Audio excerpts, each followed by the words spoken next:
All right, we're on Erchin, Perek Chet, Mishnah Zayin, 7th Mishnah. Last Mishnah in the 8th chapter of Masechet Erchin. In the last Mishnah, we learned, okay, that it says Kol cherem kodesh kodashim hu laHashem, right? Or any cherem of kodesh kodashim is to God. Tells us shuchal al kodshei kodshim v'al kodshei kalim. That applies. That if I make kodshei kodshim are specifically sanctified korbanot, like chatat, or like an olah. Olah is a voluntary offering, or kodshim kalim, like shlamim, things that are consumed by Yisraelim, not just kohanim. Okay, so those are different korbanot. I can make a cherem. A cherem is chal. Chal means it falls on, it applies to. I can make a cherem on a korban. So I'm just going to talk about how in the world does that work? It's a korban. How do I make a cherem? How do I give God something that already belongs to God? Says the Mishnah, Machrim adam et kadashav. A person can make a cherem, i.e., say, harei alai cherem or whatever, on his kodshim. Ben kodshei kodshim or ben kodshei kalim. Whether it's kodshei kodshim or kodshei kodshim kalim. Kodshei kodshim, remember we said our korbanot that are only eaten. I didn't say it, I'll make it clear. They're korbanot, they're sacrifices that are offered in the Beit HaMikdash and only consumed by the Kohanim in the Beit HaMikdash. Kodshim kalim, light kodshim, are korbanot, sacrifices that are offered in the Beit HaMikdash and consumed by the person, by the owner of it. Most of it is consumed by the owner in Yerushalayim. So how does this work? Im neder notenet damim. If it's a neder, meaning if the korban was through a neder, he makes a neder. We'll see what that is in a second. Then he has to give the money. Im nedava, but if it's a nedava, notenet tovato. The neder and nedava are basically the ways that a person gives a korban. If it's a neder, he says, the guy says, Reuven says, harei alai korban. I promise to give myself, harei alai olah. I promise to give an olah. That's a kodshim. Okay? So I promise black sheep, I'm going to give upon myself an olah. And he says, okay, this is going to be my olah. So we'll leave this bechor for a second. We will copy him. Okay? And I'm going to say, now, I don't know why I said Reuven, but okay. Now this is an olah. But the olah, the responsibility is still on Reuven. He said, harei alai olah. So therefore, if this animal dies, if this animal goes away, if he's gone or whatever, I still have to give another olah. So therefore, since I have achrayut, responsibility to replace this olah, therefore, in some way, even though I designated to God, in some way, the olah, sorry about that, in some way, the olah belongs to me. Okay? It's okay. Since he's responsible for its achrayut, he's obligated for its responsibility. Imeta o nigdava, if the animal dies or is stolen, nimseit shaloi, it turns out that it's in ways it's his. Meaning he has to give it to God, but it's his. V'noten kol dameh la kohen, he has to give all the value of to the kohen because it's a cherem. Okay, so he says cherem on my olah, and the animal you bring. Davada yesh la pidyon. There is pidyon for it. There is redemption. But if it's a nedava, okay, so therefore you say nedava harei ze olah. Now this animal is olah, and only this animal, giving us a nedava. So therefore, if the animal is lost, I don't have to replace it. Sorry, God lost it. The Beit HaMikdash lost the animal. What can you do? Okay, you're not obligated. You're not responsible for it if it dies.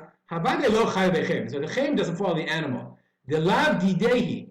It's not his. It doesn't belong to him.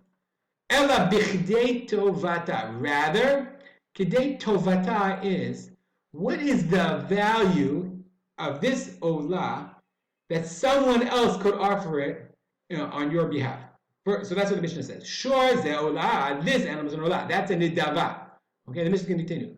Omdim, we evaluate, kama adam rotzeh litein b'shor ze la'aloto olah. Okay, she'eno rashai. Rashai here means obligated. So we evaluate how much would a person want to pay for this shore to offer it as an olah. Okay, so I say harei zo nidava. I'm going to say this sheep is an olah. Now it's a nidava. It's an olah sheep. That's it. Belongs to God. So therefore, it doesn't belong to me. I'm not chayav b'achriyuto. Comes along somebody else. That's what Reuven said. Comes along somebody else and says, "Listen, I also want to bring an olah also." So now, does Reuven have to actually bring it to the Beit HaMikdash in order to offer it? As he said, he made it. That's an olah. It will be an olah. So how much money would a person pay to take this olah off his hands, save himself money, and bring this animal as an olah? that's the tova. Okay, that's how much you pay. So that's what he says. How do we evaluate? We estimate how much would a person who's not obligated in olah? How much would he pay? Because they'll have to to give a gift to God. Would you like to offer a gift to God? Oh, I would love to. Okay, buy a sheep. No, I can't afford that. How much would you pay in order, if I had an olah available, to give this to God? Then, so the guy who says, this olah is a cherem, the amount of money that somebody else would pay, that's how much he would have to give.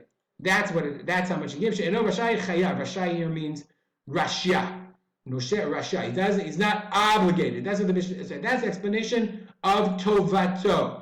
The amount a person would give in order to offer an olah, an animal that's already an olah. Ha-bechor. What is a bechor? I say it's a cherem. That's kadshe kalim. An olah is kadshe kachim. A bechor is kadshe kalim. Bechor. Bein tamim ba'amum. If it's tamim, the bechor goes to the kohanim. They have to slaughter it and eat it. If it's a ba'amum, okay. If it's a ba'amum, then what was halacha? The ba'amum, you learn bechor, you just give it to the kohen. He gets to keep it. Nonetheless, machlimimoto, you can give cherem.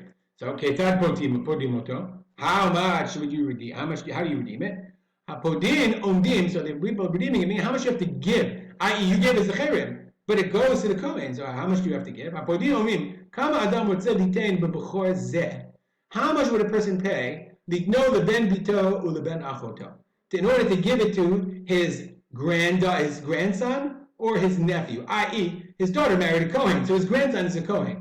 So how much would, let's say, I've got a neighbor whose granddaughter is kohen. So the neighbor was like, how much would you give me? I mean, the bechor is going to go to a kohen. So say, how much would you pay me in order to give it to your grandson who's the kohen? Not going to be at full price. Yeah, I'll give you a little bit. Okay, that's the amount. That's the value of the cherem. Now, it's interesting. The Bartanura says that it's not how much a kohen himself would pay. A kohen can't pay that amount to get it himself, because that's like he's buying it. You're not allowed to do that. But a Yisrael can pay to give it to his grandson or his nephew. Why not? Rabbi Shmuel says, Rabbi Shmuel, Katuv echad omer takdish. Talking about bechor. Katuv omer echad omer al takdish. Let's look at the psukim. We're not going to look at the psukim themselves. One, it says takdish. Gabi bechor, it says kol bechor asher yivaled and bechor takdish. You should sanctify. Katuv echad omer al takdish. Ach bechor asher yivukar laHashem labeima lo yatish ishoto. You can't sanctify it. It's a bechor. So what do you mean? It says both. Both about a bechor. One says takdish and one says al takdish. If shalom amar takdish. You can't say yes, you can sanctify. You can say not to. You can't say don't do it. He says do it. And so we learn from this. You can be makdish. You can add additional hegdish on it. I.e., what we just said. That is the value of this value of damim that you redeem it. This evaluation. So therefore, when it says takdish. Let's look at the Bartanura for a second. To value. Shitein tovat ha'anato. That's tovat ha'ana. Tovat ha'ana is the benefit of deciding who would give it to it. Okay? So who would? How come Adam rotzeh litain bo la'aloto olah she'ena chayav bo el kedei la'asot b'tzon karo? That is make it an olah. That is tovat ha'ana. Okay, but you can't do you can do tovat hana'ah, but you can't do hegdesh of mizbeach sheyeh shem acher chalalav. Meaning, you can't say, okay, this bechor is going to be now chatat. I'm going to use this bechor for something else. No, it's a bechor, so you can allow somebody else. You can be a machram and have hegdesh. That value goes to the kohen, but you can't change a bechor into something else. That's what it means. Eino mak'iyat ha'makdisho hegdesh mizbeach. We'll stop here, dedicate our learning as we always do. To the memory of my father, Rav Simcha ben Yitzchak Kalman. Comments, questions? Send me an email, arspolter@gmail.com. Have a good day.